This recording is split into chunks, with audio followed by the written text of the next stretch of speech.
Empezamos de nuevo. Buenas y calurosas tardes a todos los presentes. Buenos días a los que nos seguís desde el continente americano y casi ya buenas tardes, noches a los que nos seguís desde la parte más asiática, para aquellos que están conectados desde Turquía, que sabemos que estáis ahí siguiendo el curso. Este curso de verano sobre el reto de trabajar juntos, las relaciones Unión Europea, América Latina y el Caribe ante los grandes desafíos globales.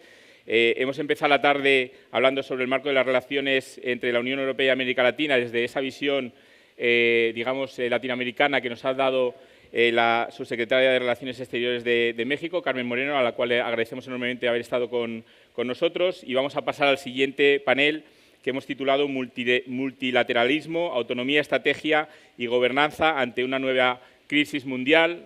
Cuando organizamos este programa estamos hablando de una crisis mundial. Todavía no estamos hablando de la guerra de Ucrania, ya estamos hablando de crisis mundiales, si añadimos todos los efectos que está teniendo esa crisis en la actualidad a nivel, además, global, como es la elevación de los costes energéticos y, consecuentemente, de los precios de las materias primas y del precio global de los bienes de consumo, lo cual nos pone en una difícil situación, no solamente a nivel europeo, sino a nivel global. Hemos reorganizado un poquito el panel de esta tarde. El presidente de la Coordinadora Regional de Investigaciones Económicas, Andrés Servín, no puede estar con nosotros por un problema técnico, con lo cual vamos a hacer un solo bloque en vez de los dos que teníamos pensados, en el cual contaremos con una intervención inicial de Adrián Bonilla, a la cual seguirán los comentarios tanto de Erika Ruiz Sandoval como de Luis Fidel Yáñez, y voy a dejar la palabra a Lorena Chano, que va a encargarse de presentar a los ponentes, y como anteriormente, pues estará también acompañada de Cristina Manzano, directora de Global, que estará haciendo de moderadora también. Así que, sin más preámbulos, la audiencia está vuestra. Muchísimas gracias, Miguel. Bueno, pues vamos a dar comienzo a este panel, Multilateralismo, Autonomía Estratégica y Gobernanza ante la nueva crisis mundial, y es para mí un honor poder presentar al ponente de la tarde, porque se trata precisamente de uno de los directores de este curso, que ha hecho posible que estemos esta tarde aquí en Yuste, pues celebrando este curso y formándonos en todas estas materias. Adrián Bonilla es doctor y magíster en Relaciones Internacionales por la Universidad de Miami, licenciado en Ciencias Públicas y Sociales por la Universidad Central del Ecuador, director ejecutivo de la Fundación EULAC. Antes de vincularse a la misma fue también secretario nacional de Educación Superior con rango ministerial en su país entre 2018 y 2019, secretario general para toda la región de la Facultad Latinoamericana de Ciencias Sociales Flaxo entre 2012 y 2016 y también director de la sede Ecuador entre 2004 y 2012 de ese organismo internacional académico. Ha publicado como autor y editor 15 libros, numerosos artículos en prestigiosas revistas académicas y libros de América Latina y Caribe, y además ha sido conferencista y profesor visitante de varias universidades. Adrián, cuando quieras, puedes dar comienzo a tu ponencia. Bienvenido. Muchísimas gracias, Lorena.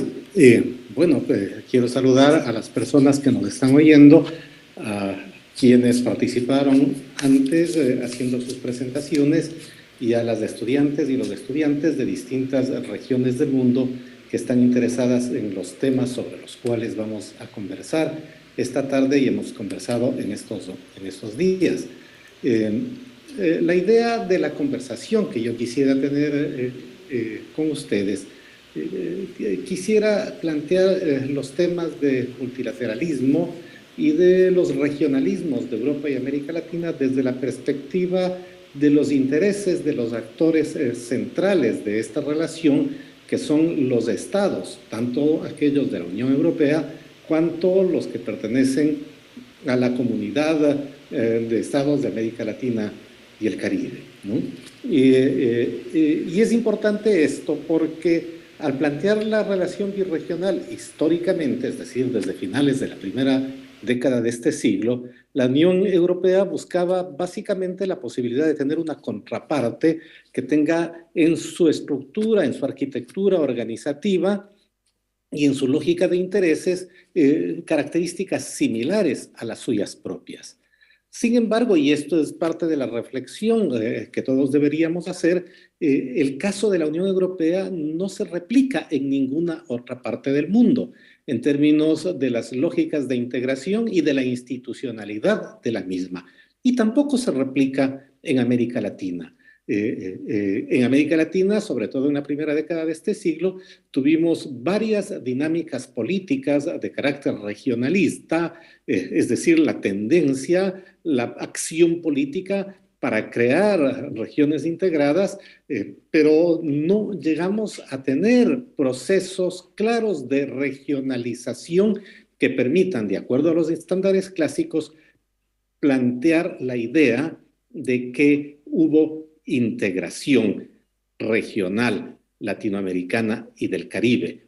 Hubo, sí, y hay todavía una serie de intereses comunes que construyen un discurso que de una u otra manera informa la acción, por ejemplo, de CELAC y de otras organizaciones. En ese nivel, América Latina y el Caribe, de todas maneras, tienen algunos procesos de integración importantes en el aspecto económico y sobre todo comercial que vienen desde finales de la década de los años 60 del siglo pasado, pero son subregionales, que han sobrevivido a muchas crisis políticas, que han sobrevivido a todas las crisis económicas y que de una u otra manera regimentan, regulan todo el comercio de los países, sobre todo aledaños, de los países vecinos. Es el caso de lo que comenzó siendo la Junta del Acuerdo de Cartagena, que se convirtió en el Pacto Andino y que ahora se llama Comunidad Andina, o de Mercosur, a pesar de todas las percepciones críticas que pueden existir sobre estas dos organizaciones, pero también del SICA, del Sistema de Integración Centroamericano, o de CARICOM en el Caribe. Tenemos estructuras de integración subregional que han funcionado casi 60 años y que de una u otra manera siguen absolutamente activas.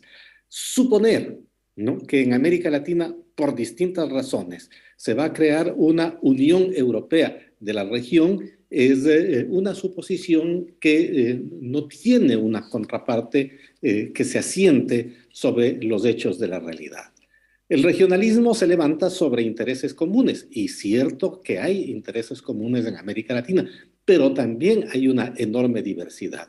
Y uno de los elementos centrales que explica esta diversidad y eventualmente la competencia que existe entre algunas de sus economías es la forma de inserción de América Latina en lo que nosotros llamamos globalización. La lógica de producción de bienes primarios, la lógica de ventajas comparativas sobre la capacidad o no de apreciar o depreciar la fuerza de trabajo, hace que estos países, sobre todo aquellos que producen bienes similares, compitan entre sí y no tengan más bien una lógica de complementariedad, que fue pensada, sí, fue pensada a finales de la década de los 60 del siglo pasado o de los 70 del siglo pasado, cuando esto que se llamó el modelo de sustitución de importaciones informó dinámicas como la de Mercosur o la Comunidad Andina propiamente dicho, ¿no? Esto no quiere decir, sin embargo, que no haya algunos elementos comunes en el campo de la política que permitan pensar en la idea de regionalización desde la política. Una de ellas, ciertamente, es la de encontrar en el multilateralismo el campo normativo que permite el relacionamiento internacional. Esto desde el siglo XIX. América Latina ha planteado siempre, y en eso coincide con la Unión Europea ahora, con los países de la Unión Europea, que los instrumentos más importantes para procesar los temas internacionales, todos los temas internacionales, aquellos consensuales y aquellos en los cuales hay eventualmente posiciones distintas entre países y entre regiones, son las instancias multilaterales, la institucionalidad multilateral, ¿no? Y alrededor de esto es que sí, se han creado distintos regímenes importantes en el hemisferio occidental. Uno de ellos, por supuesto, es la CELAC, que es la contraparte del diálogo de la región con la Unión Europea, pero otro muy importante es el sistema interamericano que permite la vinculación y a veces el debate y a veces la confrontación de ideas, de tesis y de políticas con los Estados Unidos y con Canadá, que es el sistema interamericano cuya organización más importante es la Organización de Estados Americanos.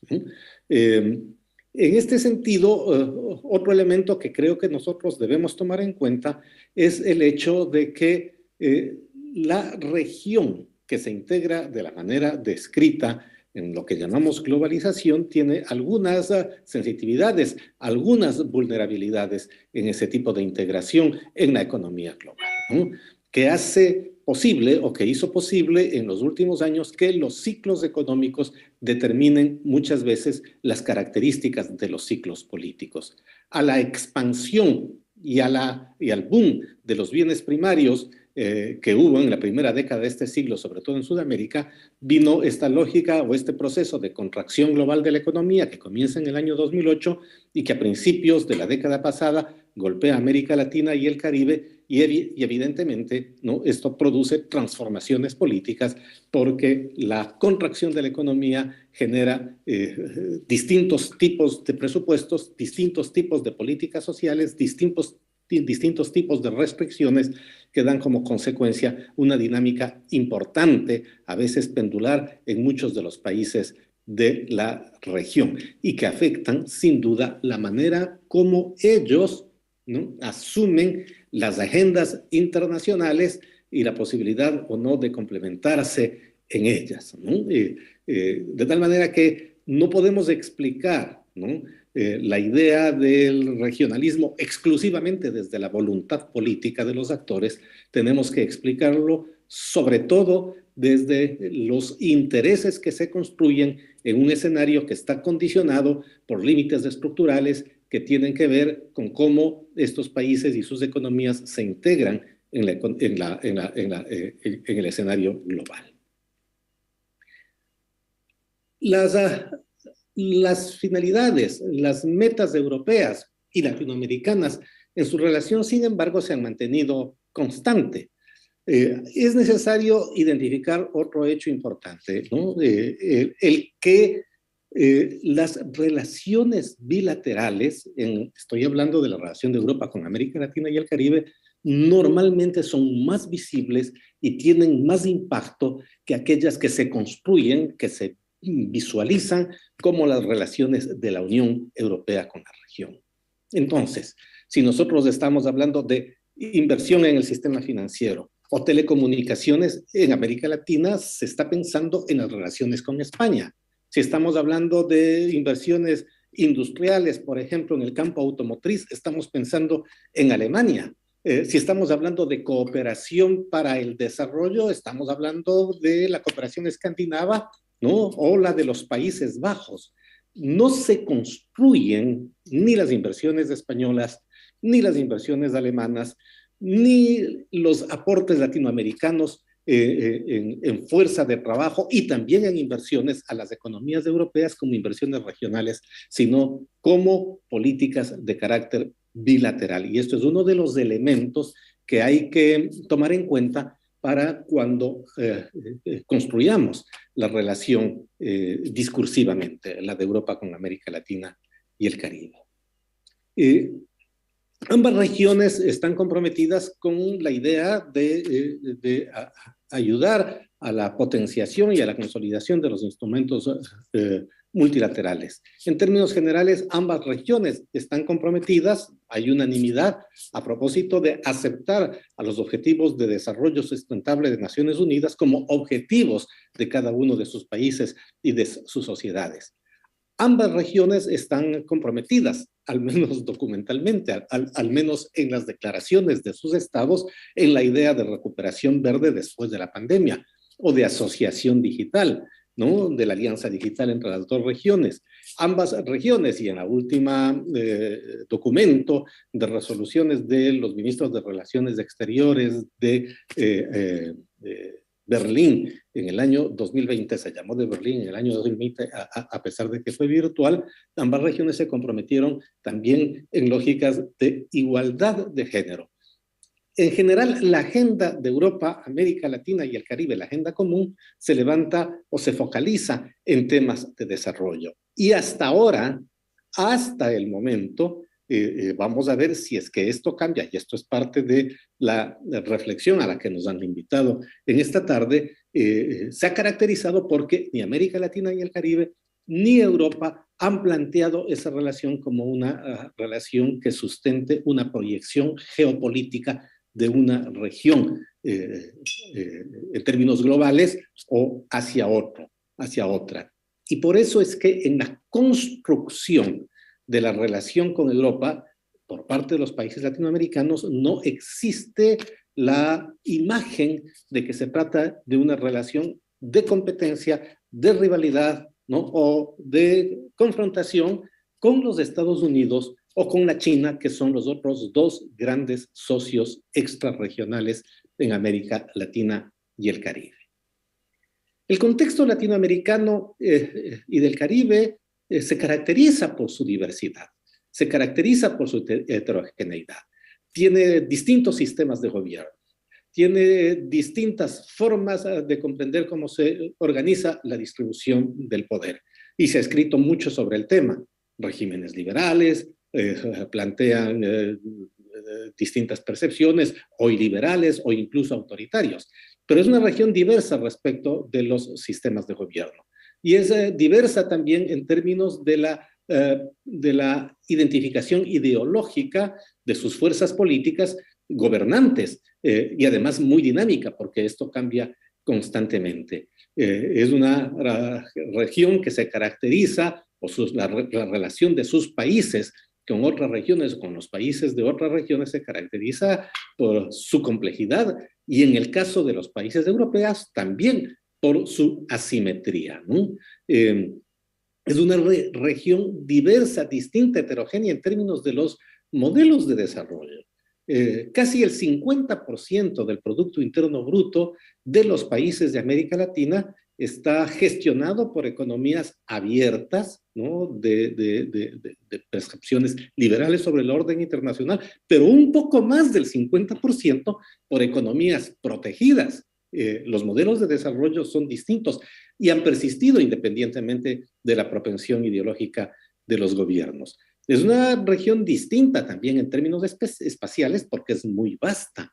Entonces, la conexión de México, del Caribe y de Centroamérica con los Estados Unidos es mucho más intensa que la que existe en los países del Cono Sur o incluso en los países de la región andina. Hay distintas maneras también de inserción en la economía global, pero la mayoría de los países latinoamericanos producen bienes primarios, con la excepción de México, que tiene una capacidad industrial importante, seguida por Colombia en esa dirección. Se trata de una región heterogénea, se trata de una región diversa, y estas diversidades y estas heterogeneidades no están marcadas exclusivamente, repito, por la voluntad política de sus gobernantes, sino por circunstancias económicas e históricas que van más allá de ellos. Esta es la realidad. Y en esta realidad el reto es tratar de encontrar elementos comunes que le permitan construir a todos estos países como región y tener la posibilidad de interlocutar con otras presencias hemisféricas como la Unión Europea entre ellas. Ahora, con estos elementos, ¿qué tipo de modificaciones creo que la reflexión nos propone? Esta imagen que se construye a lo largo de los años 2021-2022 y que se acelera luego de la invasión rusa a Ucrania, que es la idea de una Europa geopolítica sobre la que ya existen varios documentos de carácter oficial. ¿Qué es lo que el documento producido por el alto representante, por la alta representación y vicepresidencia de la Unión Europea propone como preguntas para la resolución de una idea de Europa geopolítica? ¿Cuáles son las políticas sustantivas en términos geográficos y en términos temáticos? ¿Cuáles son las políticas sustantivas de Europa con relación a América Latina en términos geográficos? ¿Cuáles son las opciones? Competir, producirse como región y competir con las otras dos presencias extrarregionales en ella o complementarse con una de ellas. Otra de las preguntas que plantea la idea de Europa geopolítica, el mismo documento, es cuáles son las nuevas prioridades en esta dimensión. Las prioridades europeas frente a América Latina han sido normalmente prioridades que tienen que ver con desarrollo y con cohesión social. van a ser ahora y las mismas van a cobrar una nueva importancia, las que tienen que ver con defensa y con seguridad. ¿Cuál es la posibilidad de la Unión Europea de agregar, ¿sí?, adhesiones alrededor de los mecanismos de multilateralidad? ¿Puede la Unión Europea de alguna manera manejar de forma distinta los vínculos externos e internos con América Latina?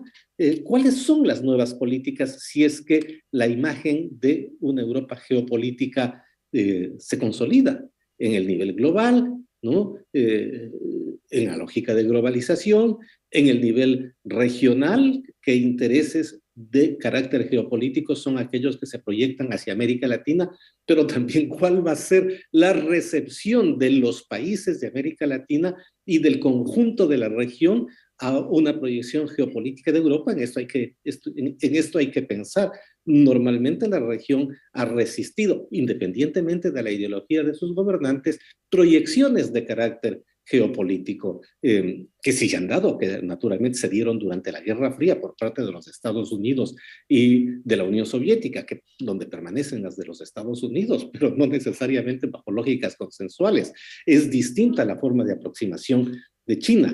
Más todavía estas preguntas se vuelven relevantes si es que a la imagen, a la idea de Europa geopolítica, planteamos la política que se desprende de la brújula estratégica, que es otro documento importante contemporáneo que se complementa en esta percepción nueva de proyección europea de carácter global. La idea de movilidad militar, la idea de mejorar los sistemas de defensa, la idea de incrementar la inversión en sistemas de armamento y en defensa, la idea de refuncionalizar, actualizar, consolidar y eventualmente acrecentar la presencia del Tratado del Atlántico Norte, no solamente en el Atlántico Norte, sino a nivel global. Son temas, ¿no?, que van a marcar la relación si es que esta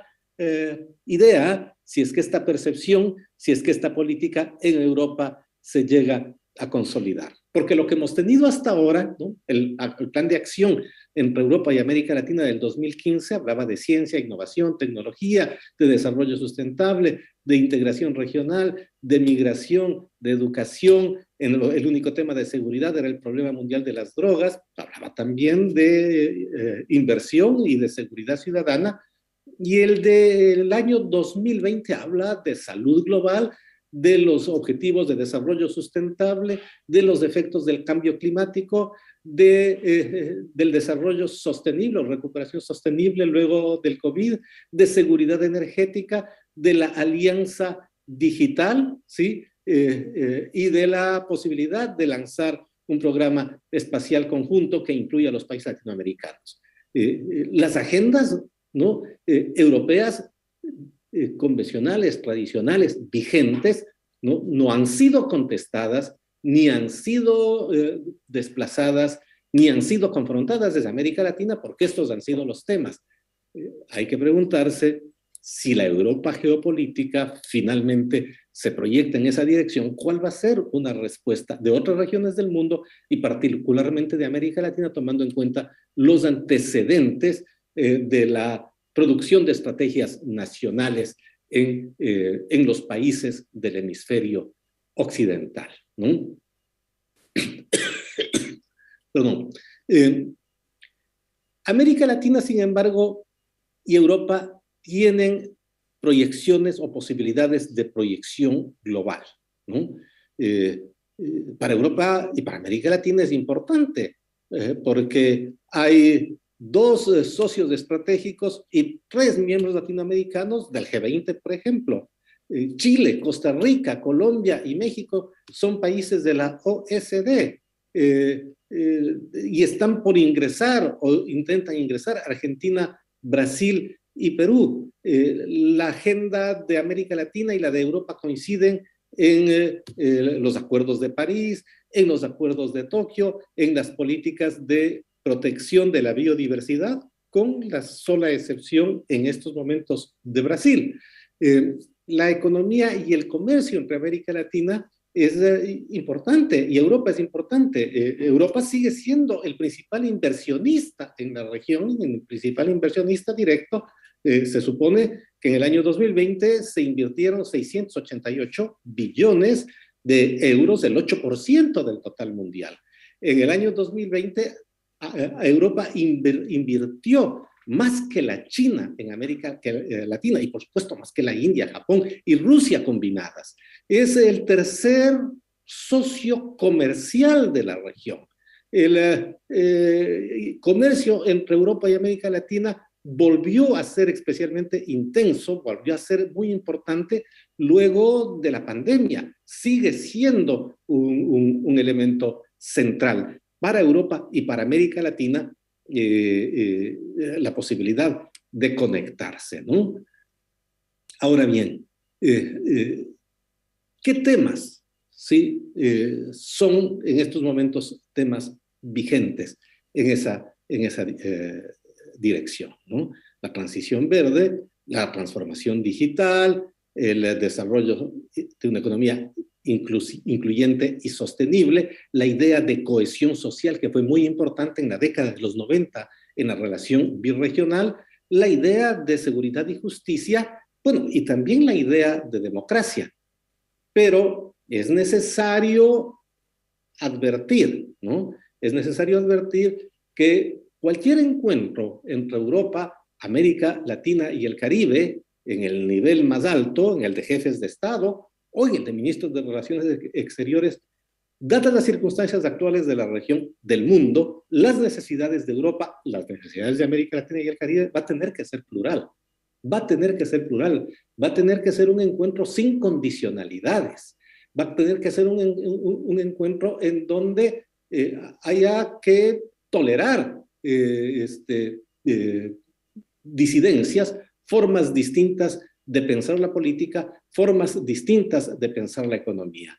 Tenemos muy claro el antecedente de la Cumbre de las Américas. Una cumbre de Europa, América Latina y el Caribe no puede replicar, no tendría que replicar, ¿no? Lo que ocurrió en Los Ángeles hace pocas semanas, sobre todo porque se trata de relanzar una relación que es importante para las dos regiones, ¿no? En un encuentro que no se produce desde el año 2015 en condiciones del orden internacional, tanto políticas cuanto económicas, en que la proyección de las regiones globalmente requiere de buscar sobre todo las complementariedades antes que las diferencias.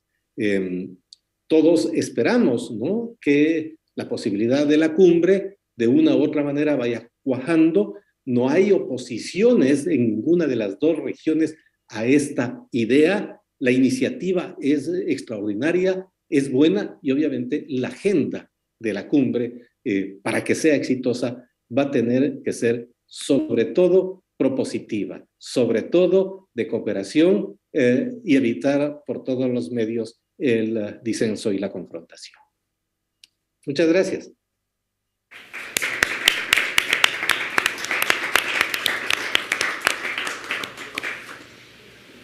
Perfecto, Adrián. Muchísimas gracias por ajustarte exactamente al tiempo. Has estado brillante y nos has dibujado perfectamente el panorama del multilateralismo en las relaciones América Latina y Caribe. Me gustaría ahora, antes de pasar a las preguntas, dar paso a las comentaristas del panel, que, como bien indicó mi compañero Miguel, será Erika Ruiz Sandoval de un lado y posteriormente Luis Fidel Yáñez. Vamos a comenzar por Erika Ruiz Sandoval. Ella es profesora de la División de Estudios Internacionales del Centro de Investigación y Docencia Económica, CIDE, en México. Es licenciada en Relaciones Internacionales por el Colegio de México, maestra en Políticas Públicas por la Universidad de Princeton especialista en estudios de la integración europea por el Instituto Tecnológico Autónomo de México y maestra en Relaciones Internacionales e Integración Europea por la Universidad Autónoma de Barcelona. Cuenta con el diploma de Estudios Avanzados en Derecho Internacional Público y Relaciones Internacionales por la Universidad Autónoma de Barcelona y también ha sido jefa del gabinete del Subsecretariado de Relaciones Exteriores de México y Sous-Sherpa de México para el Grupo de los 20. Y además de esto, pues estoy segura que nos va a dar mucho juego con sus comentarios para que podamos iniciar el debate. Cuando quieras, Erika, encantada de saludarte de nuevo y bienvenida. La audiencia es tuya. Muchísimas gracias por la invitación. Es un placer estar en Yuste, aunque sea a la distancia, aunque debo decir que no les envidio los 40 grados de calor. Pero bueno, debe ser porque nos estamos poniendo acordes a la situación mundial, que también está calentita. Y me parece más que oportuno que tengamos esta conversación en este momento. Agradezco mucho la ponencia del doctor Bonilla, además porque nos podemos encontrar en una circunstancia un poco más feliz que la última vez que nos vimos, que fue con motivo de recordar a un querido compañero, el doctor Jorge Chabat, que acaba de partir. Así que siempre son de gran utilidad sus reflexiones. Creo que lo primero que tenemos que hacer para reflexionar sobre esto del multilateralismo, la autonomía estratégica y la gobernanza es saber de qué tipo de crisis mundial estamos hablando. Y yo creo que es una superposición de crisis. Estamos hablando de una crisis del orden liberal, ¿no? Aquel que se estableció después de la Segunda Guerra Mundial. Ese orden está en crisis. Tenemos una crisis de globalización, de hiperglobalización, como la quieran ver, que además ha tenido unas consecuencias políticas graves tanto en Europa como en América Latina. Tenemos la crisis derivada de la pandemia, de una pandemia que además, que no se nos olvide, no ha terminado y que sigue causando estragos, sobre todo por los efectos que tuvo en su momento, la parálisis de las economías, la ruptura de cadenas de suministro, la escasez de bienes esenciales para combatir esta pandemia, sobre todo en el caso de América Latina y el Caribe. Estamos ante una crisis de multilateralismo, definitivamente. Nosotros hubiéramos esperado que ante un fenómeno como la pandemia, que por fin nos ponía a todos en la misma tormenta, aunque no en el mismo barco, hubiéramos recurrido mucho más a las instancias multilaterales, y lo que descubrimos fue que nuestras instancias multilaterales no respondieron como hubiéramos esperado. Más bien cada uno trató de buscar soluciones nacionales, incluso en un modelo tan desarrollado de integración como el europeo, un poco estrategia sálvese quien pueda, nada más que unos pueden más que otros, definitivamente. Tenemos ahora una crisis por la invasión rusa de Ucrania, una crisis que es una crisis de paz y seguridad global, pero también una crisis de derecho internacional, pero también una crisis humanitaria, una crisis de refugiados y una crisis que se traduce al ámbito económico. Tenemos grandes problemas con una inflación galopante que ya se había mencionado acá, afecta de lleno a los bolsillos de los ciudadanos y sobre todo en regiones como América Latina y el Caribe, y desde luego la crisis alimentaria que se deriva también de este conflicto. Entonces, en este escenario, creo que es donde tenemos que probar si nuestra asociación estratégica, nuestra relación birregional, pues nos da algún tipo de respuesta. Tendemos a decir que, bueno, estamos vinculados por la historia, nos han descrito cabalmente el andamiaje institucional, la arquitectura birregional de la que gozamos. Por instituciones no paramos, por iniciativas de cooperación tampoco.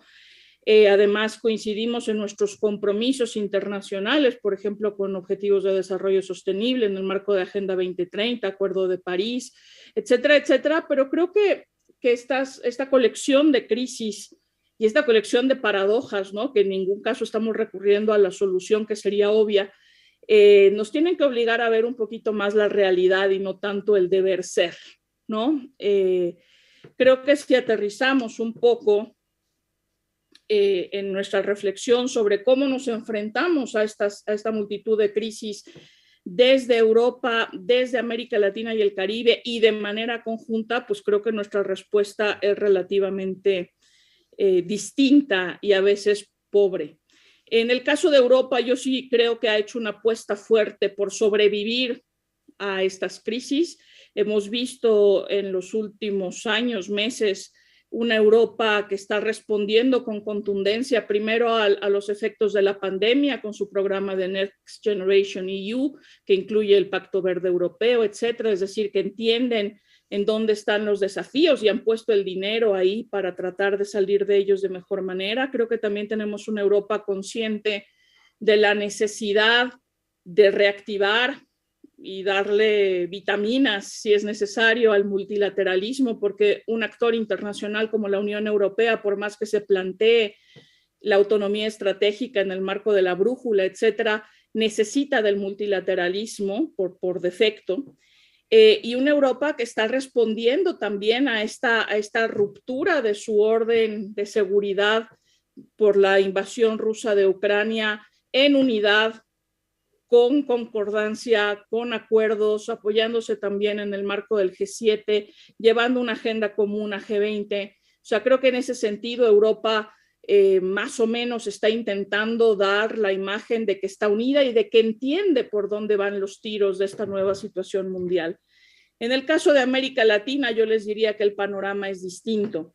Creo que la invasión rusa de Ucrania sorprendió a América Latina más fragmentada, depauperada, desigual, violenta, ideologizada y polarizada que antes, tras un pésimo manejo de la pandemia. Es decir, la pandemia también sorprendió a nuestra región de América Latina y el Caribe como si no supiéramos qué iba a pasar, a pesar de que teníamos, digamos, el tráiler como si fuera película de lo que estaba pasando primero en Asia, luego en Europa, pues nos costó mucho trabajo responder a la magnitud del desafío que planteó esta pandemia. Creo que en ese sentido América Latina le aparecen estas crisis estando bastante desprevenida y no puede contestar ni con prontitud y mucho menos de manera coordinada ante los desafíos que se presentan. Creo que en ese sentido América Latina con esta superposición de crisis se va volviendo cada vez más objeto y cada vez menos sujeto. Y eso es un problema, y un problema grave porque sin duda la región podría ser otra cosa, la región podría ofrecer alternativas, la región podría plantear un panorama distinto, la región podría ser un mejor socio para un actor internacional como la Unión Europea, pero el caso es que no estamos allí. Decíamos acá que, bueno, es importante la cumbre birregional, la CELAC Unión Europea, coincido con Adrián de que ojalá no se repita el escenario de la cumbre de las Américas, que haya boicot, etcétera, pero cabe recordar que en CELAC no está participando Brasil. Ya me dirán ustedes qué tipo de acuerdo podemos alcanzar en una cumbre birregional que sea de envergadura si no está uno de los actores principales de nuestra región. Por otra parte, América Latina y el Caribe también son cada vez más objeto de la disputa entre China y Estados Unidos. Es muy difícil encontrar temas de América Latina que no terminen con una reflexión sobre quién va ganando en esa pelea, si Estados Unidos o China. Y difícilmente aparece ahí la Unión Europea a pesar de la importancia que tiene como socio comercial y sobre todo como inversionista. También creo que debemos decir que en América Latina pues no estamos ofreciendo nuestra parte del pacto en algún sentido, ¿no? En el panel anterior se reflexionaba sobre las cláusulas democráticas de los acuerdos, etcétera. Pero es más, nuestra asociación birregional está basada en el respeto de la democracia, de los derechos humanos, del Estado de Derecho, y yo creo que esos son grandes asignaturas pendientes en este momento en América Latina. Digo, simplemente veamos las cifras sobre asesinatos de periodistas, de defensores de derechos humanos, feminicidios, etcétera. Entonces, pues tampoco estamos siendo socios confiables en ese sentido. En el otro gran ámbito, ya se señaló en las dos intervenciones previas, que es el tema de la cohesión social, a pesar de los enormes esfuerzos y los fondos que ha dedicado la Unión Europea a este tema para trabajarlo con América Latina, somos una región cada vez más desigual. Y estas crisis que se superponen pues solamente están profundizando estas brechas de desigualdad y nos hacen mucho más difícil plantearnos como socios competentes para defender, entre otras cosas, pues el orden liberal, que incluye la democracia liberal y esta agenda de derechos humanos, y desde luego la perspectiva de trabajo multilateral con las instituciones existentes u otras que tengamos que crear.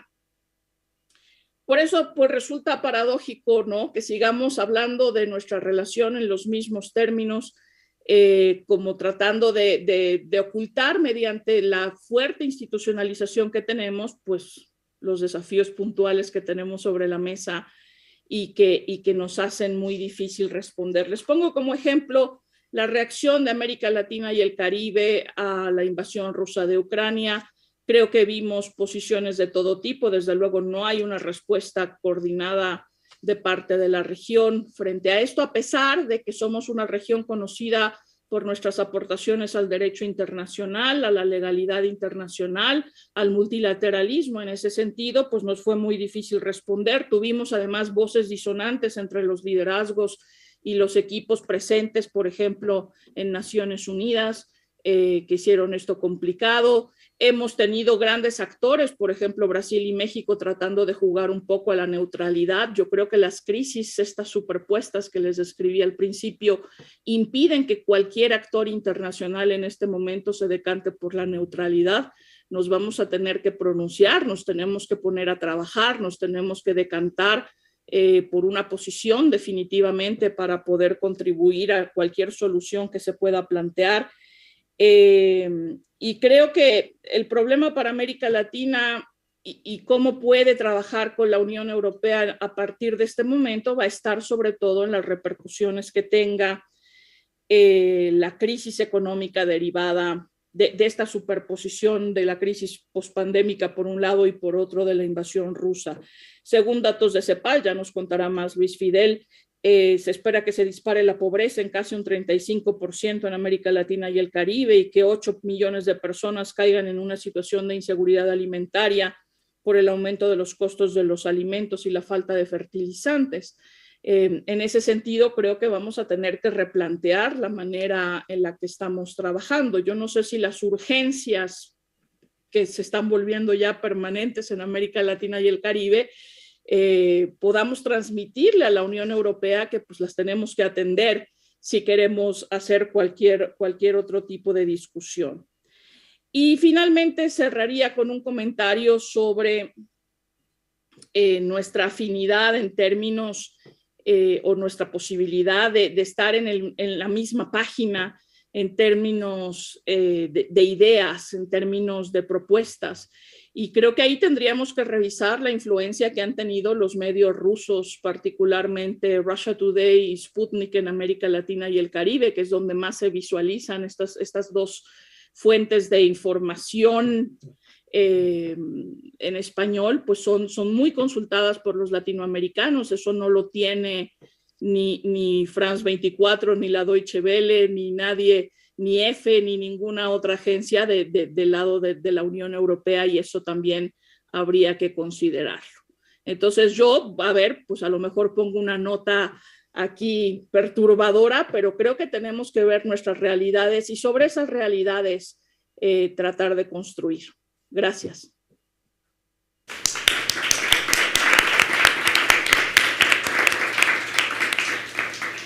Muchísimas gracias a ti, Erika, por habernos dibujado ese marco de la realidad y de las crisis, ¿no?, cíclicas que vamos concatenando pues unas con otras, y ya pues no tenemos claro exactamente cuáles son las prioridades de la agenda, ¿no? Si resolver los problemas y las crisis que identificamos en el curso pasado a raíz de la pandemia y unirlas ahora pues con las que tenemos después de esta grave situación de desorden mundial que ha provocado la invasión de Rusia en Ucrania. Bueno, dejamos las preguntas para el final y damos paso al siguiente comentarista. Él es Luis Fidel Yáñez, que es abogado, licenciado en Ciencias Jurídicas de la Pontificia Universidad Católica de Chile. Tiene estudios de posgrado en Relaciones Internacionales y un diplomado de especialización en Relaciones Internacionales del Instituto de Estudios Internacionales de la Universidad de Chile. El 1 de julio del 2011 asumió como oficial a cargo de la Secretaría de la Comisión y a partir de noviembre del 2020 como secretario de la Comisión Económica para América Latina y el Caribe, CEPAL. Como docente, además, imparte clases en el Máster de Gestión y Políticas Públicas de la Universidad de Chile. Y en la CEPAL ha ocupado diversos cargos, como por ejemplo el de asesor legal y oficial de asuntos políticos. También ha sido consultor legal de la Oficina Regional para América Latina y el Caribe de Consumers International. Cuando quieras, Luis Fidel, tienes la palabra. ¿Qué tal? ¿Cómo les va? Buenas tardes. Bueno, en primer lugar, agradecer la invitación y reconocer la estupenda presentación de Adrián Bonilla y los comentarios que complementó Erika Ruiz Sandoval, que creo que sitúan la discusión en un punto fundamental, que es, uno pudiera hacer el ejercicio, ¿no?, de imaginar ese día 27 de octubre, que creo que se planifica en Buenos Aires, de tener esta conversación entre América Latina y Europa, después de tanto tiempo, y decir cómo va a llegar América Latina a esa conversación, ¿no? Una conversación que, por otro lado, uno tiende a evaluar que es una conversación exigente. ¿En qué sentido? En que la relación América Latina-Europa tiene ciertas exigencias, como decía muy bien Adrián y también Erika, en el campo civilizatorio, ¿no?, en el Estado de Derecho, en las reglas democráticas, en la agenda de género, en la agenda de desarrollo sostenible. Es decir, es una conversación que exige ciertos niveles civilizatorios y que América Latina debería, ¿no?, estar a ese nivel. Entonces, ¿cómo va a llegar? Va a llegar empobrecida, ya lo comentaba Erika, con más pobres, 32-35% de pobreza, aumento de pobreza extrema. Va a llegar con un bajo crecimiento, 1.8 se espera que se crezca el año 2021, con altas tasas de inflación, un 8,1, con la mitad de su población todavía en la informalidad. La crisis del COVID pilló a América Latina con un 53% de la población desprotegida, sin seguro médico, sin contratos, ¿no?, completamente en la informalidad, lo cual generó, y no debería sorprender, los resultados catastróficos que tuvo en la región, que con tan solo un 8,4% de la población padeció el 28% de las muertes, los decesos por COVID, con un gasto en salud de 3,7, cuando en realidad se esperaba o se recomienda que sea un gasto alrededor del 6%.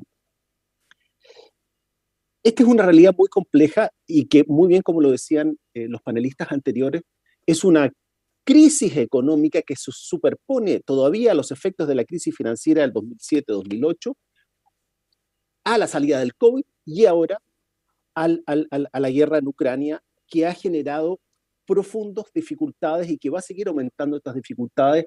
Si bien el comercio de América Latina con Ucrania y con Rusia es bajísimo, está el tema fuerte de los fertilizantes y está naturalmente todo el efecto en la cadena de suministro y en el importante aumento de los precios de los combustibles. Si bien es cierto, existen países exportadores de petróleo en la región, son exportadores algunos y además son importadores del combustible, ¿no?, del diésel que se usa. El refinamiento se hace fuera de la región. Quisiera referirme al tema, porque me llama mucho la atención y lo hemos discutido y lo hemos visto en la CEPAL, el tema fundamental del multilateralismo. Muy bien lo decía Andrés, que el multilateralismo en la región y las estructuras suprarregionales han funcionado históricamente a nivel subregional. A nivel regional hemos encontrado numerosas dificultades para poder avanzar en dicho propósito. Recordemos que hasta antes del 2010 de la reunión de la cumbre de Sahuipe, ¿no?, que dio origen, el germen a esta reunión de CELAC posteriormente y a la construcción de la CELAC, América Latina pocas veces se reunía en soledad. Es decir, o era convocado por los Estados Unidos en el marco de la OEA y el ALCA, o era convocado por España y Portugal en el marco de las reuniones iberoamericanas. En ese momento, el 2010, se celebró mucho, ¿no?, esta posibilidad que la región construyera un espacio de concertación política, ¿no? Así se llamó ese mecanismo de la CELAC. pero que también confluyó con poca institucionalidad, en el sentido de que se debió fundamentalmente a un conjunto de coincidencias y liderazgos que se dieron en la región. Recordemos presidente Lula, Chávez, el presidente Néstor Kirchner, Mujica, Rafael Correa, posteriormente Cristina Kirchner. Es decir, hubo un conjunto de liderazgos que se fueron instalando y que promovieron de algún modo esta concertación regional, que tuvo el valor en que, no obstante estas diferencias de visiones, de estas diferencias ideológicas que se podrían reconocer, tuvo el valor de sumar y que los países valoraran y acompañaran dicho espacio.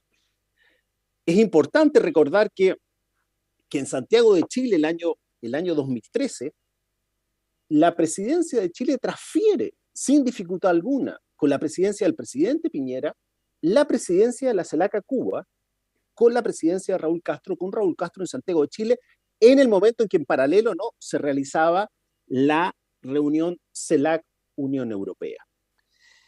Sin embargo, este propósito o este esfuerzo fue decayendo, no tuvo la energía suficiente, y posterior a las reuniones en República Dominicana, se pasó largo tiempo con muchas dificultades, ¿no?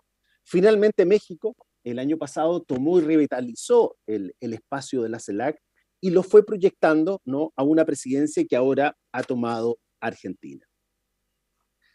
Pero ¿cuál es la dificultad fundamental que uno encuentra? Que hay ciertas preguntas que todavía no se resuelven en el marco cooperativo regional. La integración todavía tiene como cuestión conversación no explícita, en muchos casos, otras veces explícita, el tema del modelo de desarrollo, ¿no? El modelo de desarrollo que subyace detrás del conjunto de países que se aglutinan en el marco multilateral de la CELAC. También los modelos políticos, ¿no? Ya lo decía Adrián sobre la heterogeneidad que existe. Y también el tema del actor externo principal, o cómo nos relacionamos con los Estados Unidos, con la Unión Europea y con esta ofensiva importante, sostenida en el tiempo, que está llevando China. Recordemos algo fundamental.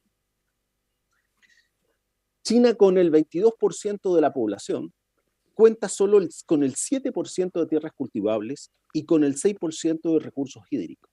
Con esas posibilidades debe alimentar al 22% de la población mundial, ¿no? Y solo tiene el 7% de tierras cultivables y el 6% de recursos hídricos. Por lo tanto, la estrategia de sobrevivencia, de desarrollo, de sostenibilidad del modelo chino pasa necesariamente por hacerse de recursos naturales que están fuera de su espacio geográfico. Ahí hay enormes avances, ¿no?, en infraestructura, en inversión, en comercio, pero también políticos, ¿no? Costa Rica, Panamá, Nicaragua, El Salvador, en Centroamérica, ¿no?, que sabemos que han ido, ¿no?, modificando su marco de alianzas tradicionales que tuvieron con Taiwán y se empiezan a aproximar a China. Es decir, la región se va a enfrentar a una conversación con la Unión Europea con muchas dificultades económicas y sociales, y también con un conjunto de dificultades políticas, ¿no? La situación que vemos hoy día, esta semana en Panamá, que hemos visto el mes pasado en Ecuador, que hace un tiempo vimos en Bolivia, que vimos en Chile, está en el fondo de una crisis institucional de credibilidad y de insatisfacción de las poblaciones, ¿no?, con la gobernabilidad y con el marco de gobernanza que dan las instituciones democráticas en estos países. Y las preguntas sobre el modelo de desarrollo del modelo político también se trasladan al interior de los países, creando entonces, por lo tanto, graves dificultades para que los países puedan concertarse regionalmente frente a estas preguntas que resultan elementales. Sí hay un par de acciones importantes, menores, uno diría, pero que marcan un cierto sentido de voluntad política. La CELAC acaba de aprobar un plan integral de autosuficiencia sanitaria, ¿no? A partir de la crisis, ¿no?, sanitaria, ha buscado, por lo tanto, desarrollar capacidades productivas para para la generación, en un momento, compra, distribución de vacunas y medicamentos. Allí hay un germen, ¿no?, frente a una crisis específica que pueda permitir recibir el apoyo de la Unión Europea y pueda abrir espacios de colaboración. Agradecerles a ustedes esta oportunidad y nuevamente felicitar a Andrés y a Erika que hicieron estas reflexiones mucho más simples porque pusieron los temas con mucha anticipación. Muchas gracias.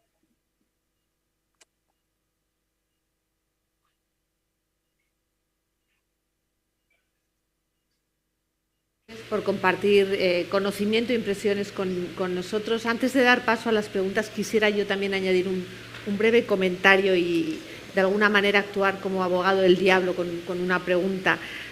Recordaba Erika cómo América Latina en su conjunto ha hecho grandes aportaciones al multilateralismo en general desde hace siglos, no es una cosa reciente, y sin embargo la paradoja de que le cuesta mucho consolidar sus propias iniciativas multilaterales, ¿no? No hace más que hablarse de procesos de integración, pero al final cuesta mucho hacerlos cuajar. Comentaba Adrián que detrás de todo ello no solo hay cuestiones de voluntad política, también hay cuestiones de estructura económica y, como ahora también comentaba Luis, de diferencias en la concepción de los modelos de desarrollo. Pero volviendo al punto de Adrián, cuesta mucho realmente no pensar en la instrumentalización política que los diferentes estados y los diferentes líderes han hecho de las instituciones multilaterales que se han puesto en marcha, de las diferentes iniciativas de integración. Y yo quiero ahí traer a colación, también lo mencionabas, Adrián, el sistema interamericano, ¿no? Es la iniciativa de integración más antigua y, sin embargo, ha atravesado en los últimos años unos problemas terribles precisamente por esas diferencias políticas, de visión política, más allá también de las polémicas actuaciones de la Secretaría General, pero el caso más flagrante es ahora mismo lo que estamos viviendo en Nicaragua, ¿no?, que realmente sería un espacio de actuación y no está teniendo respuesta en ese sentido. Volviendo a la integración, siempre se quiere comparar las iniciativas de otros lugares, en este caso de América Latina, con el ejemplo de la Unión Europea. Se suele poner la Unión Europea como modelo, ¿no? Y esta mañana hemos hablado mucho de los orígenes de esa integración, de por qué surge y de a dónde nos lleva. Y yo no puedo evitar recordar una sesión como esta, en la que participé hace muchos años, que se titulaba El coste del no Magreb.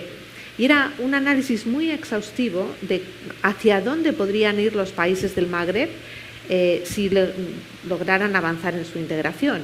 Bueno, evidentemente la multiplicación de beneficios económicos, sociales, políticos, humanos era tremenda y, sin embargo, 20 años después seguimos viendo cómo la frontera entre los dos principales países, Marruecos y Argelia, está completamente cerrada. O sea, los planteamientos económicos muchas veces están por detrás de las lógicas, ¿no? Y aquí viene mi pregunta. ¿Debemos realmente seguir empeñándonos en integraciones, en procesos de integración en América Latina, o es un ejercicio que solo lleva a la frustración? Y perdonadme que sea así tan amplia. ¿Y va dirigida a cualquiera de los tres o a los tres? Gracias, Cristina, si me permites. Sí, por supuesto. A ver, el modelo de integración europea es único, no hay otro igual, en ninguna otra región del mundo, ¿no? En donde un mercado común y al principio un acuerdo sobre carbón, acero, los bienes centrales de la industrialización de mediados del siglo pasado permitieron despegar en esa dirección después de una historia registrada de 2000 años de violencia en la pequeña península europea en términos del territorio global, ¿no? El ejemplo de Europa, o decimos el modelo europeo, no se ha replicado en el África subsahariana, en el Magreb, en el África del Sur, no se ha replicado en el Asia, ¿no? Y no se ha replicado en el hemisferio occidental. Ni siquiera el acuerdo de libre comercio de América del Norte es un acuerdo de integración, es un acuerdo de libre comercio, y ninguno de los tres países del acuerdo de América del Norte tiene la menor intención de proponer una integración con los otros miembros. El multilateralismo no conduce necesariamente a la integración, es básicamente un proceso colectivo de toma de decisiones para procesar temas internacionales. Y los mecanismos de diálogo no son necesariamente, ni tienen por qué serlo, mecanismos de integración. Yo reiteraría la idea de que existen mecanismos de integración económica, sobre todo comercial, funcionando casi 60 años en América Latina, que funcionan. Lo que no existe es un mecanismo único que vaya desde el Río Grande hasta Tierra del Fuego, como no existe en ninguna otra región del mundo, salvo en Europa, ¿no? De manera que no necesariamente es un curso que haya sido replicado, porque la historia europea es muy distinta a la de otras partes del mundo en ninguna otra parte.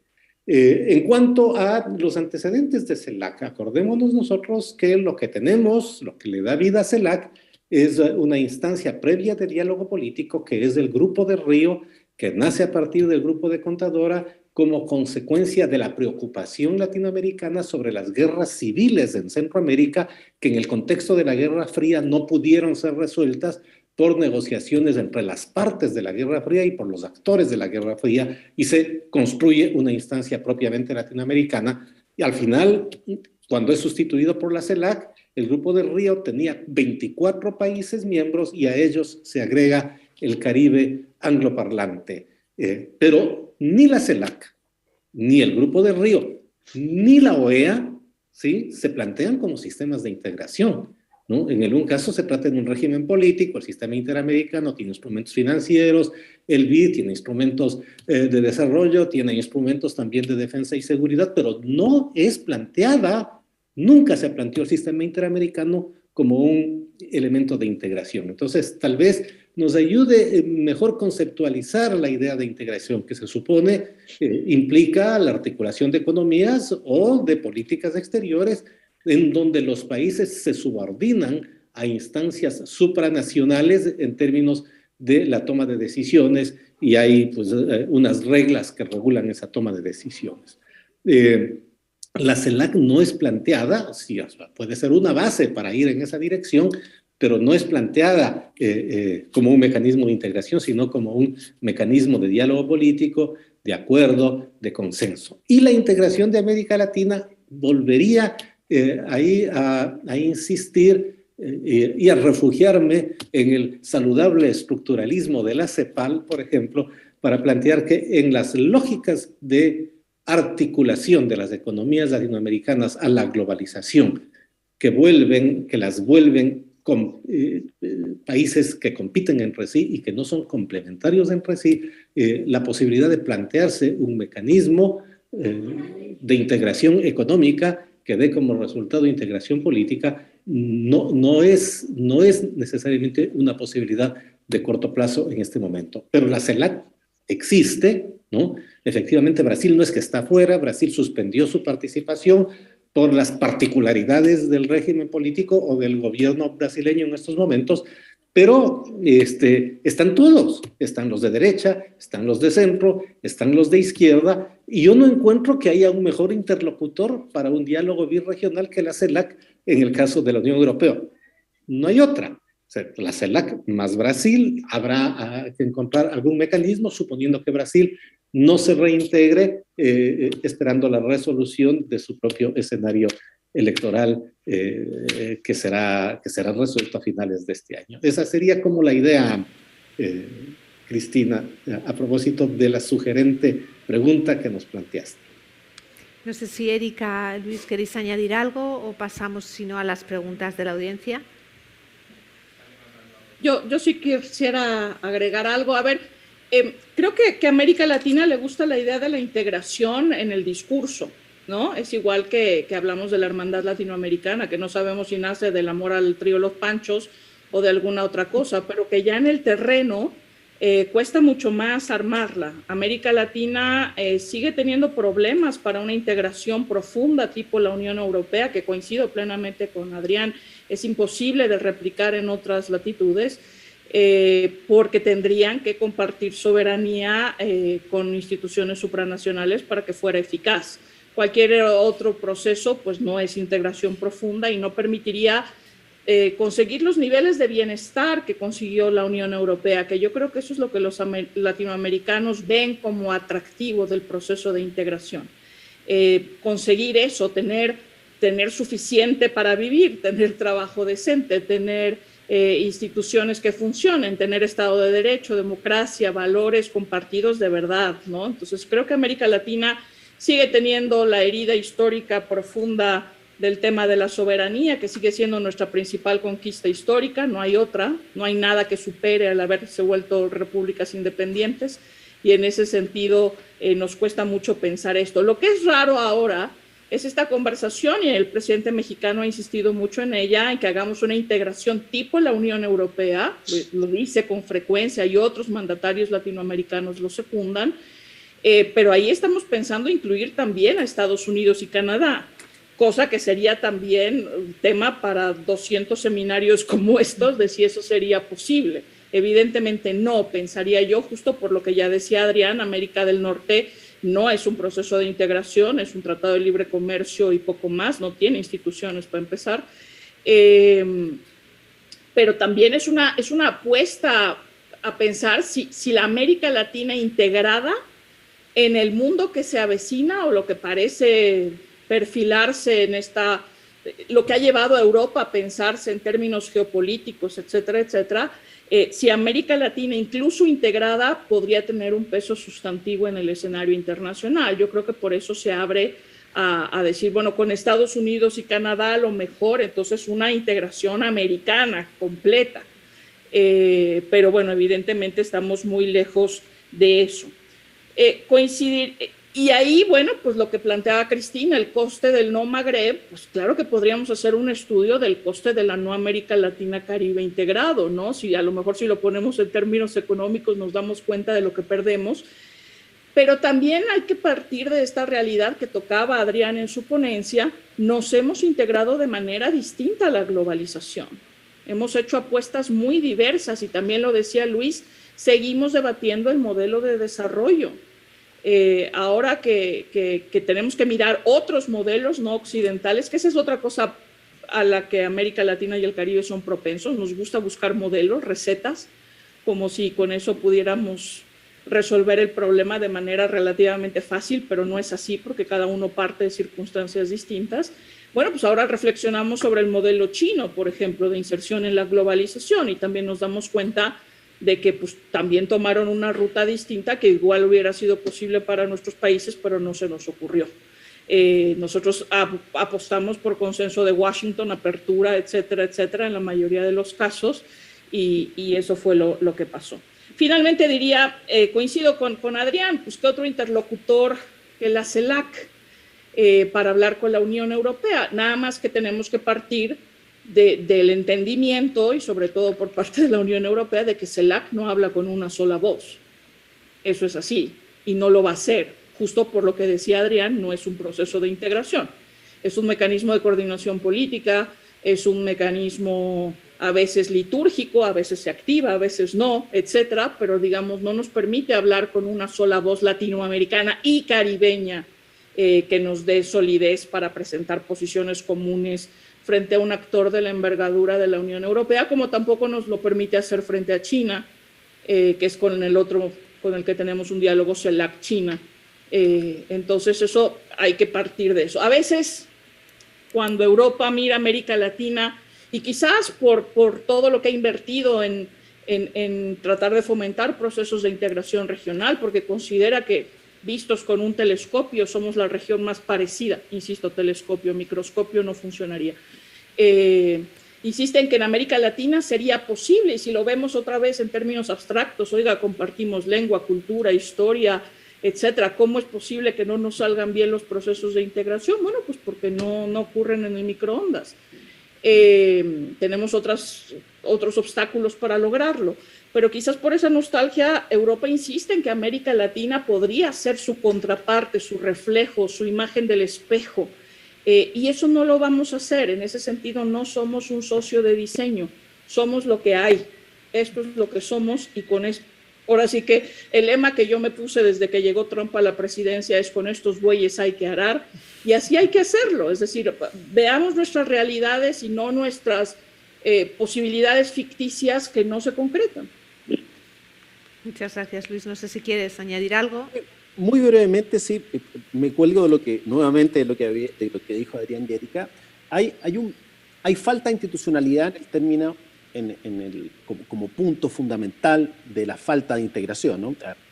El último esfuerzo importante, muy institucional, UNASUR, fue un tratado internacional, llegó a tener sede, comisiones, secretario general, presupuesto alojado por los países miembros de UNASUR, sede en Quito, ¿no? Terminó desmoronándose con los países afuera y incentivando a otros países a construir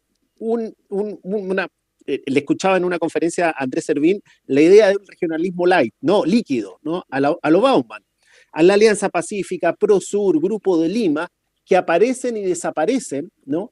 Según ciertas circunstancias y ciertos liderazgos.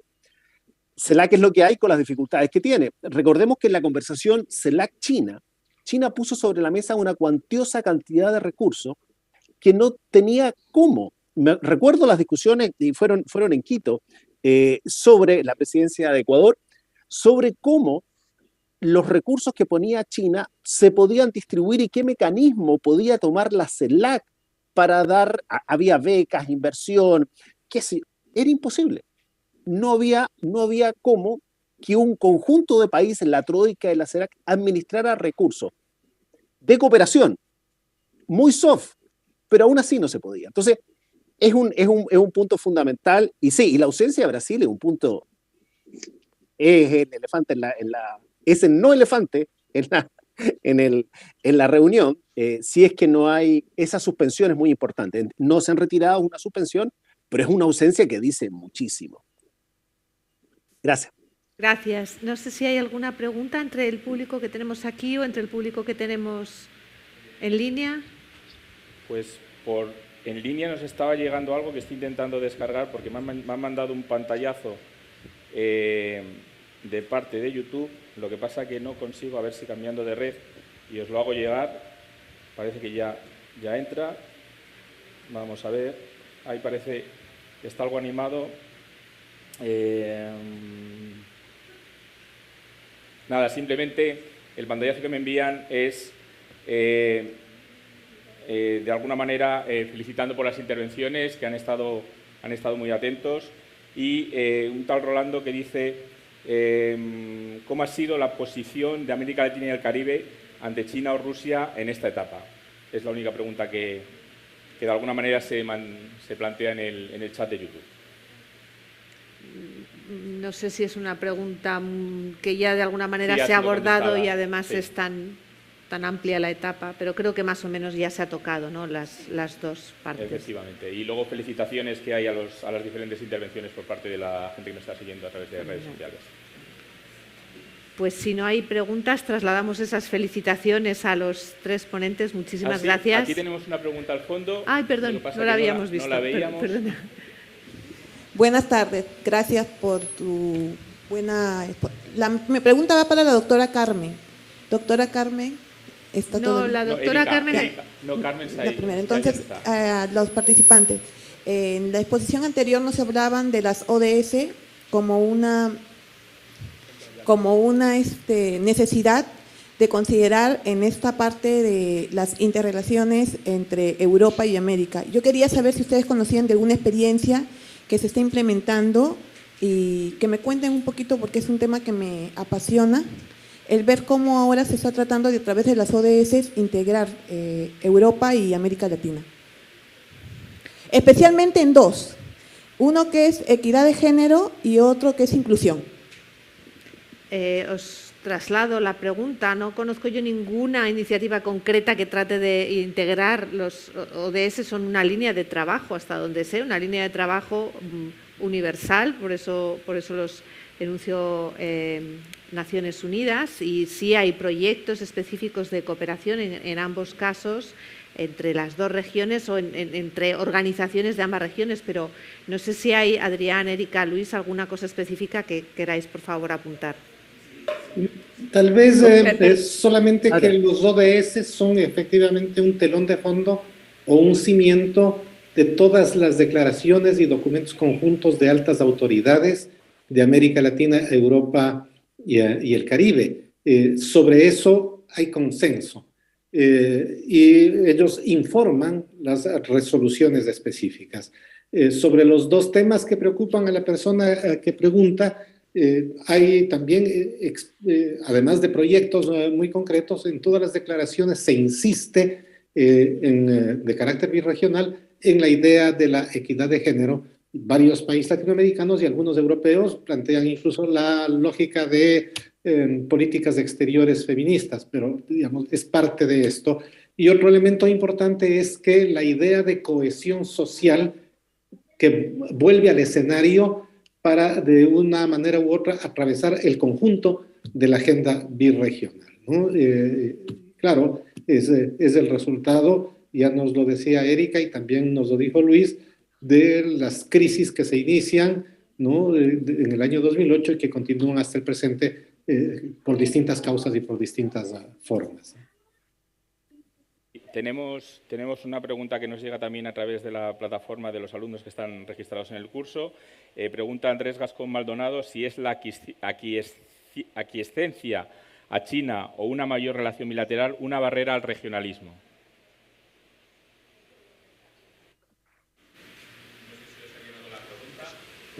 ¿Habéis escuchado bien la pregunta? Repítela si no. La repito si no. Sí. Si es la aquiescencia a China o una mayor relación bilateral una barrera al regionalismo. Yo pensaría que no, en principio, o sea, no hay una barrera al regionalismo por una mayor cercanía con China o porque China ponga algún tipo de condicionalidad de que otorgo los recursos pero no se integren. Yo pensaría, o sea, China, su posición es no pone condicionalidades y eso es parte también a veces del problema para términos de protección del medio ambiente, derechos humanos, etcétera, etcétera. No, yo creo que los obstáculos para la integración regional en América Latina son propiamente latinoamericanos. Y también este uso, decía Luis, UNASUR, claro, pero pues es un uso político de la integración regional, ¿no? Y que cuando pasa ese momento, pues entonces el ejercicio de integración deja de interesar, era una herramienta de carácter político. No hemos pensado en América Latina en la integración como modelo de desarrollo, como manera de salir de nuestros múltiples problemas, y que implicaría, desde luego, pues una serie de concesiones, de cesiones, de compartir, y eso no nos es natural. Muchas gracias, Erika. Bueno, yo también muy brevemente, porque estamos ya fuera de tiempo, pero no me resistía a comentar acerca de lo que hemos estado hablando aquí, de los modelos los modelos que deben existir o que deben integrar ese regionalismo, y es que todo el rato miramos hacia la Unión Europea como si fuese, ya lo decía Luis, el modelo, y yo creo que tenemos que distinguir entre lo que sería el modelo y lo que sería el objetivo, ¿no? Es decir, el objetivo puede llegar a ser algún tipo de cooperación multilateral que dé respuestas al nivel que da la Unión Europea para los países de la Unión Europea, pero eso no significa que tenga que ser el modelo a seguir. Y me explico.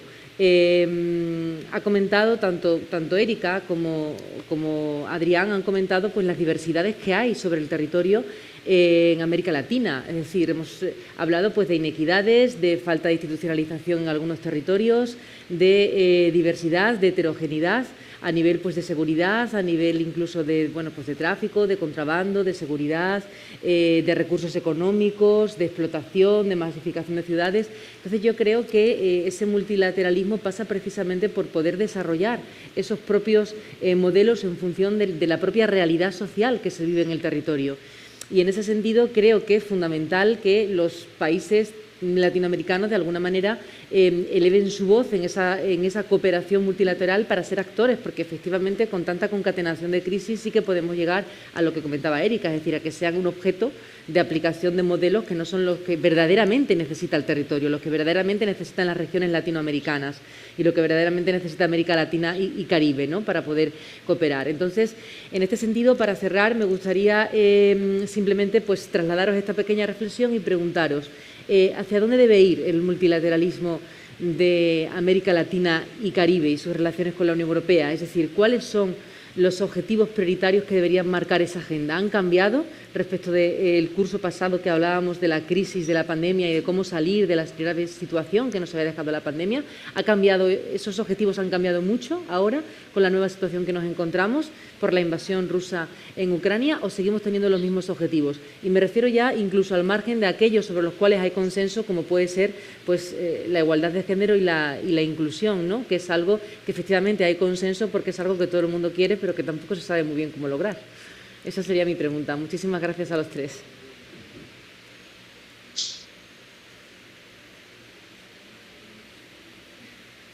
¿Erika? Sí, digo, sí. Ya, dale. Completamente de acuerdo contigo, creo que hay una base de conversación, pero si uno diría, ¿dónde está el nudo que sostiene a América Latina? La situación que la sostiene es que sigue siendo exportador de materias primas en general, con poco desarrollo industrial. Por lo tanto, cooperación tecnológica, innovación, transferencia tecnológica, nuevas tecnologías, la agenda TICS, yo creo que es elemento fundamental en la conversación entre Europa y América Latina que pueda modificar un poco la inserción internacional que tiene la región en el mundo. Pondría ese par de elementos. Y el tema de la cooperación, ¿no? La cooperación al desarrollo. Recordemos que los países de América Latina se están graduando, que están saliendo, que por lo tanto dejan de ser receptores de cooperación internacional. Y por lo tanto se va perdiendo también esa relación importante. Hay todo un desarrollo, lo que se llama países en transición, desarrollo en transición, para discutir el tema si el PIB es el indicador único para ser elegible en la cooperación internacional. De la parte europea es muy importante una buena respuesta en ese sentido. También querías comentar. Yo pensaría que sí nos hace falta una revisión de nuestra relación birregional. Tenemos que actualizar la agenda, tenemos a lo mejor que hacer un poco de marketing, de mercadeo, de relanzamiento de conceptos. Yo diría que hasta la fecha el tema de cohesión social en América Latina como tal no logra tener incidencia a pesar de nuestras diferencias. No se entiende qué es cohesión social, igual lo tenemos que renombrar a pesar de que hagamos lo mismo. Pero sí me parece que estamos demasiado enamorados de esta arquitectura que tenemos construida, de esta multiplicidad de instituciones y de mecanismos y de foros y de tal, y que tendríamos que hacer a lo mejor pues, un streamlining, ¿no? Es decir, vamos a concentrarnos en 2 temas, 3 temas que sean en este momento prioritarios. Ahora, para mí la pregunta peligrosa es a la Unión Europea, dado el cambio de escenario brutal que está representando esta colección de crisis, ¿le va a quedar tiempo para hablar con América Latina y el Caribe? Es decir, ¿somos algo que le suma, que le ayuda a resolver sus cuestiones cuando se le está alterando el escenario geopolítico, cuando tiene que preocuparse por la decadencia del hegemón estadounidense, la crisis del orden liberal, la inflación, el gas, el tal? O sea, nosotros y nuestra colección de situaciones, a lo mejor, Luis, estamos intentando evitar ya el desarrollo de transición y volver a ser sujetos de cooperación al desarrollo. Digo, las cifras de América Latina no nos están llevando a un escenario muy optimista. Más bien para mí esa es la preocupación. Unión Europea, sentémonos a hablar, ¿no? No sabemos si vamos a terminar en una conversación como esas de no eres tú, soy yo, pero sí, digámonos la verdad, es decir, seguimos apareciendo en tu panorama y te parecemos necesarios, y en ese sentido, nosotros qué podemos aportar también, ¿no? No podemos seguir viendo esta relación como que la Unión Europea ofrece y América Latina recibe. Tendría que ser en otra tónica, definitivamente. Yo solamente quisiera agregar algo a lo planteado por Luis y por Erika, ¿no? En cualquier escenario internacional, suponiendo que la premisa de que nos encontramos en un momento de transición de la forma de ordenamiento del orden internacional, y si admitimos la conceptualización clásica de que estamos dirigiéndonos hacia un orden de carácter multipolar. En cualquier circunstancia, ¿sí?, de un orden multipolar, sería ingenuo pensar o que Europa o que uno o varios de los países europeos de ese orden multipolar sean unos de los polos, por Producto Interno Bruto, por capacidad económica, por proyección cultural, por capacidad de defensa. Es imposible pensar que Europa o varios de sus países no sean polos de un orden multipolar.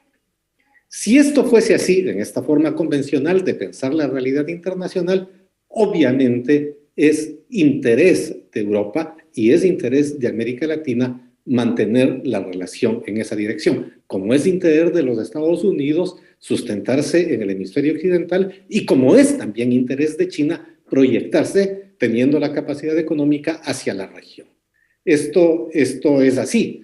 Si es que esto fuese a construirse como un orden multipolar de competencia, de rivalidad y eventualmente de confrontación, entonces hay que pensar cuáles serían las implicaciones de la idea de Europa geopolítica o de la brújula estratégica, que son estos dos documentos que de una u otra manera podrían estar marcando la transformación de la política europea. La cooperación internacional sin duda es un instrumento de proyección europea, pero si nosotros comparamos la transferencia de fondos de cooperación con los de inversión extranjera directa, los fondos de cooperación son muy pequeñitos y tienen un impacto realmente limitado en las economías de los países de América Latina. Pueden estar bien dirigidos hacia procesos exclusivamente fundamentales en la idea de los intereses, pero creo que la relación va bastante más allá en términos económicos y también en términos sociales. Y yo sí insistiría en la idea de que no son transferencias de Europa hacia América Latina. Lo que América Latina y el Caribe transfieren a Europa es gigantesco en términos de capitalización, ¿no?, de dinero que se usa para comprar bienes producidos en Europa y en fuerza de trabajo calificada en muchos casos y no calificada también, que sostiene la economía europea, ¿no? Por mencionar solamente el caso de la economía del cuidado, pero decenas de miles de profesionales latinoamericanos, ¿no?, están trabajando en Europa todos los años contribuyendo a su economía. Entonces, si hay una transferencia que hay que visibilizar también, y la relación no es exclusivamente de transferencia a Europa hacia América Latina, si medimos todo lo que América Latina produce, ¿no?, los términos de intercambio asimétrico y las transferencias económicas y de fuerza de trabajo hacia Europa, la relación puede ser bastante simétrica en ese sentido. Muy bien. Bueno, pues ahora sí ya damos por finalizada la sesión de la tarde y os emplazamos a continuar mañana, ¿no, Miguel?, a las 10 de la mañana con el siguiente panel. Nada más. Efectivamente, un gran aplauso a los tres ponentes, agradeciéndoles su participación, el haber estado con nosotros aquí, el darnos esa visión también desde América Latina, que también complementa muy bien las intervenciones que hemos tenido esta mañana. Muchísimas gracias a los tres y continuamos mañana, esperemos con un poquito más de fresco en la mañana. Muchísimas gracias, Luis, muchísimas gracias, Erika, muchísimas gracias, Adrián. Hasta pronto. Gracias a todos.